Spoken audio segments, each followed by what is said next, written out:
Au sein du Tour Auto 2023, je retrouve l'artiste Jean-Louis Dauger. Jean-Louis, bonjour. Bonjour, ravi de vous accueillir sur le stand de Michel Vaillant Art Strip. Alors c'est vous qui maintenant êtes dépositaire de la marque Michel Vaillant. Oui, absolument. En fait, la société Graton Éditeur a été vendue à Dupuis, l'éditeur de bande dessinée, qui gère tout l'univers. Et donc c'est mon job. Je suis patron de la marque Michel Vaillant, de son développement depuis 8 ans. Alors vos œuvres, il faut qu'on comprenne comment ça fonctionne. Donc vous êtes parti de cette planche, on va la montrer à la caméra. En fait, là, c'est une planche originale qui est vraiment dans la taille réelle. C'est-à-dire qu'elle était exactement de cette taille-là et Jean Graton faisait tous ses dessins au crayonné d'abord et ensuite au pinceau. Donc c'est quelque chose qu'on ne sait pas beaucoup, mais ce n'était pas du tout des stylos et autres, c'était des coups de pinceau qui étaient donnés, parce que Jean Graton était calligraphe d'origine. Et en fait, toute cette matière permettait derrière d'avoir des dessins de très bonne définition.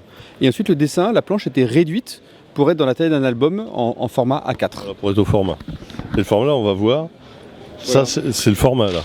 Alors ça, c'est le format final. Et en fait, ce qui est dingue, c'est que les 20 premières années, Jean Graton faisait donc tous les scénarios, tous les dessins. Et c'est son épouse, Francine Graton, qui faisait les couleurs.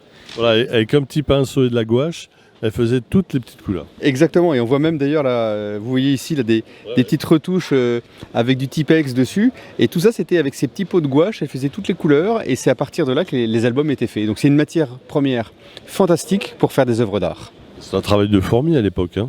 Alors oui, c'est un travail fourmi, c'était des gens qui travaillaient énormément. Faut se dire que Jean Graton faisait tous les scénarios, faisait tous les dessins tout seul. En gros, on est à 3 pour faire ça aujourd'hui. Un scénariste et 2 dessinateurs. Alors vous vous inspirez de cette planche, oui. On va la reprendre. En fait, alors vous allez choisir une image qui vous plaît, soit la voiture, soit un groupe. Là je pense c'est à, je sais pas si c'est à Monaco, c'est à Monaco. Vous allez choisir donc une fenêtre, si je peux dire, et après vous allez faire l'œuvre. Effectivement, c'est à partir de là que c'est fait. En fait, on fait un scan en version ultra haute définition qui permet de faire ressortir les traits de crayonné de Jean Graton. Donc on voit dans certaines œuvres qu'il utilisait des traits, ne serait-ce même que pour écrire le texte de ces bulles. Et toute cette matière permet de faire derrière des grands tirages en format 1m20, 1m50, 1m80, avec une définition exceptionnelle. On retravaille juste les couleurs avec un graphiste pour qu'on puisse avoir des couleurs qui soient peut-être un peu plus sexy que les couleurs de l'album de l'époque. Plus des couleurs actuelles. Voilà, plus des couleurs actuelles. En fait, quand on veut avoir ça chez soi, on n'est pas obligé de raconter d'histoire. Donc ce qu'il faut, c'est que ce soit des belles couleurs. Exact.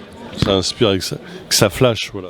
Exactement, donc c'est l'idée que ça flash. Et après, on fait des séries limitées de 30 exemplaires uniquement, avec un certificat d'authenticité de la Fondation Jean Graton. Et il vous faut combien d'or pour réaliser une œuvre comme celle-ci ?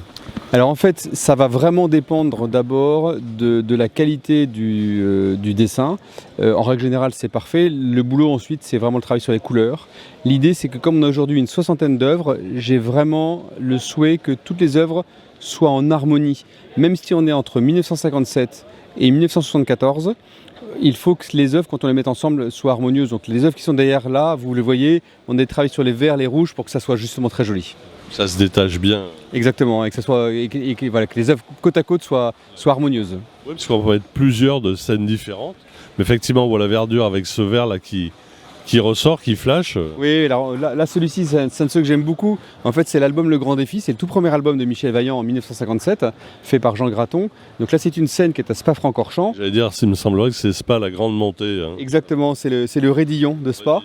Et cette œuvre, donc je donne un nom à chaque œuvre, elle s'appelle Aspiration, parce que c'est vraiment la logique de l'aspiration qu'on a dans la longue ligne droite qui suit le Rédillon. Et là, c'est une scène qui se passe dans les stands. Est-ce que c'est au Mans ? Alors oui, c'est au Mans, absolument. Là, c'est la scène des 24 heures du Mans. Où, en fait, vous allez retrouver Michel Vaillant qui fait un arrêt au stand, qui passe le volant à Jean-Pierre Vaillant. Et tout en haut, vous avez en haut à gauche Henri Vaillant, qui est le papa donc, des deux frères, hein, et qui est en fait, le créateur de la marque Vaillante. Et en fait, vous voyez la première apparition du V, voilà, le V du premier album, donc Le Grand Défi. Donc là, c'est vraiment des scènes mythiques à l'époque où effectivement il n'y avait pas de muret de stand qui séparait de la piste. En fait, les voitures passaient le long. Et là, on voit tout le monde. Et c'est l'une des toutes premières Vaillantes que Jean Graton a imaginées. Donc très belle. Là, vous avez une vue cette fois-ci qui est sur le Nürburgring. Hein. Dans le même album, toujours le Grand Défi. Donc là, on est plutôt effectivement en Formule 1. Et puis là, c'est une vue que j'aime beaucoup. C'est l'arrivée de la course aux 12 heures de Sebring, de nuit. Et là, il y a eu un vrai travail qui a été fait justement avec le graphiste pour faire ressortir ce bleu nuit qu'on a, vous voyez, qui est superbe. Et puis voilà, le jaune des phares de la voiture de la Vaillante. Et c'est Michel Vaillant qui gagne une de ses premières victoires à Sebring. Très joli, hein. C'est de belle œuvre, de belle œuvre.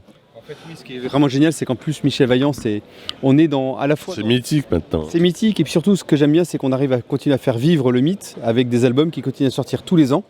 Et là, le prochain album sort le 2 juin, le jour du pesage des 24 heures du Mans, et l'album va se passer aux 24 heures du Mans pour le centenaire des 24 heures du Mans, mais aussi le centenaire de Jean Graton. Parce que Jean Graton est né en 1923, comme les 24 heures du Mans. Tous, ça fait 100 ans. Voilà, ça fait le double centenaire qui va être fêté. Voilà. Jean-Louis Dauger, merci à vous. Merci, c'est un plaisir de vous avoir reçu sur le stand. À très vite. Merci bien.